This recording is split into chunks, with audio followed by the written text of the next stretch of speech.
Thank you, House Chair.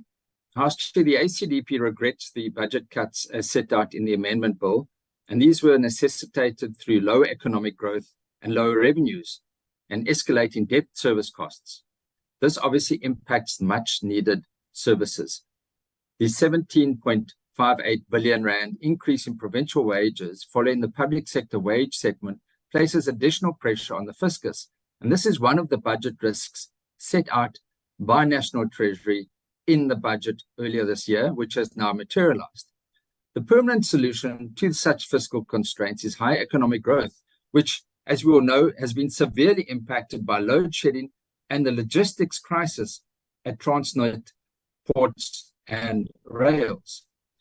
The debt relief arrangement for Eskom, also outlined in the budget earlier this year, noted that a large portion of the outstanding municipal debt is owed to Eskom.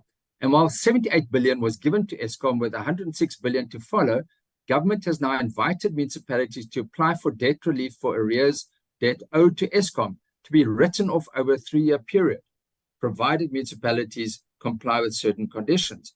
Now, the ACDP is concerned that such writing off of debt creates a moral hazard, where defaulting municipalities will continue with reckless financial management in the knowledge that such debts may be or will be written off.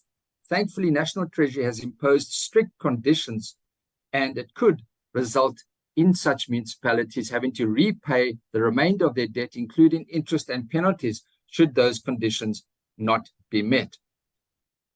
The ACDP remains concerned about the municipalities' shocking financial state, as pointed out in various reports. An example is the blatant wasting of money, such as the spending of 38 million rand on a so-called call center, a prefabricated shack by the Mampati District Municipality in the Northwest. An additional 1.4 million rand per month is being spent on monthly operational costs. This is absolutely disgraceful. And this whole incident, whilst it is being investigated by the provincial authorities, must also be investigated by law enforcement agencies. But it does illustrate the crisis at local government level. This crisis, the ACDP finds alarming, as it results in a collapse of services in many areas. Potholes are rarely fixed, water and electricity cuts are regular, municipal salaries are not paid, and ratepayers can rightfully feel that they are not getting value for their money. Service delivery protests are rife, and this is often accompanied by violence and destruction. In view of the distressed state of municipalities where services in many areas are almost non-existent, the ACDP will not support this bill. I thank you.